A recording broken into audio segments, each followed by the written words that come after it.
some back road here in Mississippi. We are outside, I want to say maybe 20-25 miles outside of Natchez, Mississippi, and we are hunting for our camping spot for tonight.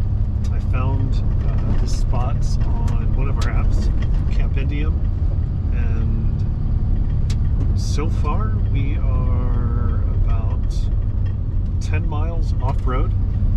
So I think this is turning into one of those situations we had shared about before, where we may save ourselves, you know, the cost of like an overnight RV space, but we're about to pay for it in our gasoline and in our time. But don't know, we'll kind of see where we end up at the end of the road here.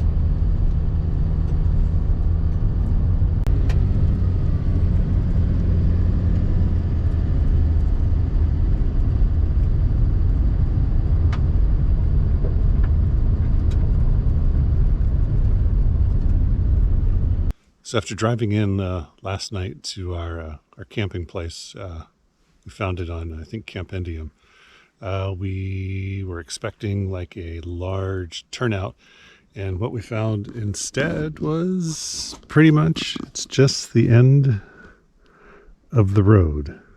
So we came down right this way and did a nice little loop and ended up putting our truck right here. When we came in last night, there's a hunter that was kind of hanging out over here. Wasn't bad. I mean, we heard coyotes or wolves, coyotes, I don't know, howling in the distance. But by the time I got to my camera, got off the bed, got the camera, got to the back door, and then looked out the back door, they were long gone. We went for a hike down this over here yesterday. I don't know if you can see that. That's just like an ATV road. So we did like a, I don't know, 15-minute hike. All in all, though, I mean, I think total we're maybe 20 minutes off of the freeway. Not a bad stop, and it was free. We must admit that we weren't really sure what to expect from Mississippi. There's so many stereotypes, so we just tried to keep an open mind. What we discovered as we traveled through the state was that we both loved the places and most of the people that we met. Today we're hanging out in Natchez, and we're visiting both the local Catholic church and hitting up a local historic cemetery. Now, I know Noelle can visit the Catholic churches until the cows come home. I can visit local pubs until the cows come home. Today we found the perfect mix as I sat and nipped a pint in the pews while Noelle explored. Just kidding, just kidding. I sat outside and drank my pint.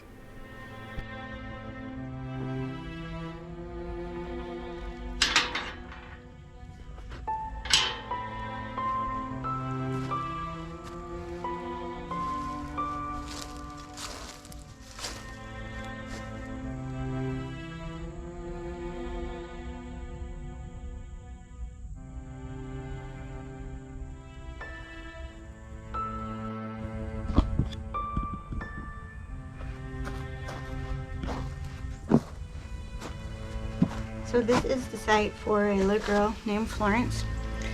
She was 10 when she died. I'm not sure how she died, I can't remember. But her mom was clearly heartbroken, obviously, as any mom would be. And so her mom had her buried, interred, I don't know the word, with these steps down into her grave. And it was actually glass over her so that her mom could see her. The way it sounded was that she was not in a casket, but I'm not sure if I heard that incorrectly or not. But anyway, the little girl was afraid of thunder and lightning storms.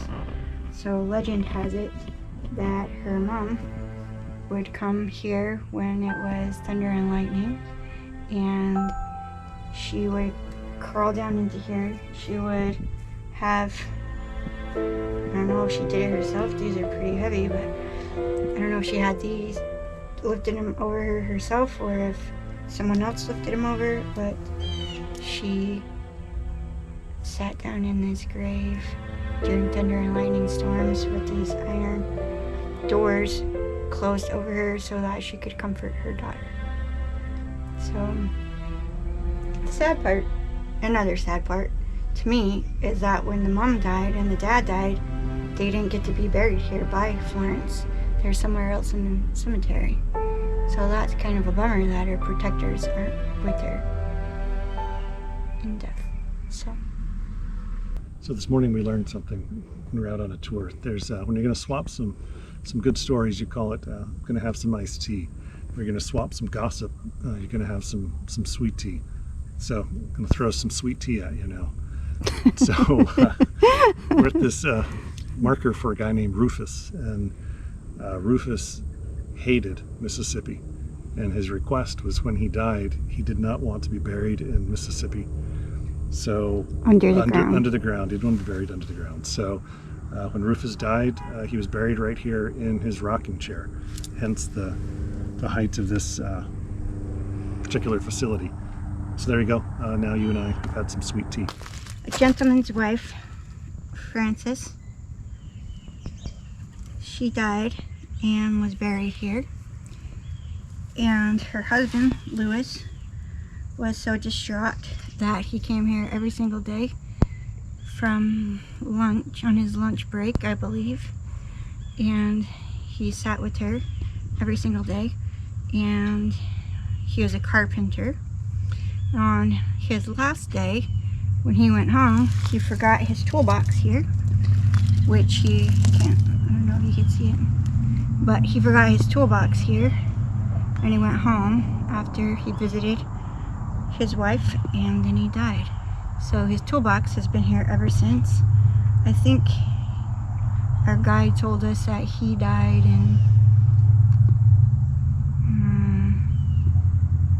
well, she died in 1937, and I don't know how many years he came here and sat, but for a good number of years. Perhaps that's him over there, I'm not sure. You said there's a tool in there? It's a new tool that someone put in it recently. Kind And of there's cool. a cup. This glass is glued on top. I don't know the significance of the glass. So we walked to the other side of the headstone for Frances and saw that actually her husband Lewis is buried here. She died in 1937 and he died in 1960. So I guess he came here every day for 22 years or something. Join us next week as we work our way through Kansas and perform a unplanned winterization procedure on Cupcake in Colorado.